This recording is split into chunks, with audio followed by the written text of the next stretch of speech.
तो power star Pawan Singh के fans के लिए एक और इतना बड़ा न्यूज जिसे सुनने के बाद से पवन सिंह के फैंस खुशी से झूमने वाले हैं। जी हाँ गाइस, आपको बता देना चाहेंगे कि पवन सिंह ने हाल ही में बॉलीवुड छोड़ के हरियाणवी के दुनिया में एक नया कदम रखा है और हरियाणा के सबसे मशहूर सिंगर, सबसे ज़्यादा मोस्ट पॉपुलर व्यूज़ के मामले में इस साल लाने वाली सिंगर रेणुका पनवार के साथ डुएट भी किया है, जिसका टीजर वायरल म्यूजिक भोजपुरी से रिलीज हो चुका है।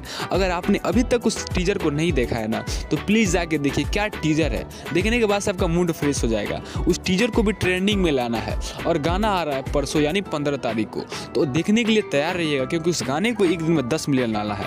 अब आपको बता देना चाहेंगे मेन न्यूज़ ये है कि जब पवन सिंह हरियाणा के अंदर एंट्री मारे हैं तो हरियाणा के अंदर केवल एक ही मशहूर सिंगर नहीं है, उससे भी ज़्यादा मशहूर एक्टर भी है। जी हाँ गाइस, हम बात कर रहे हैं सपना चौधरी की। सपना चौधरी कितनी हिट है ये हमें बताने की कोई आवश्यकता ही नहीं है, कोई ज़रूरी नहीं है, क्योंकि Sapna Chaudhary all India hit है।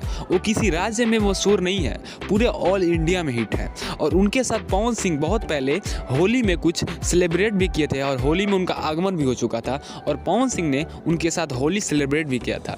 तो अब पवन सिंह हरियाणा में एंट्री किए हैं तो उनके साथ सॉन्ग आने वाला है। जी हाँ गाइज, पवन सिंह और सपना चौधरी की जोड़ी कितनी धमाल मचाएगी हमें कमेंट बॉक्स में बता दीजिएगा। और पवन सिंह एक ऐसी धमाकेदार टॉपिक पाने के लिए इस चैनल को सब्सक्राइब कर लीजिएगा। मिलते हैं किसी नेक्स्ट पवन सिंह के धमाकेदार इन्फॉर्मेशन के साथ, तब तक के लिए जय हिंद, जय भारत।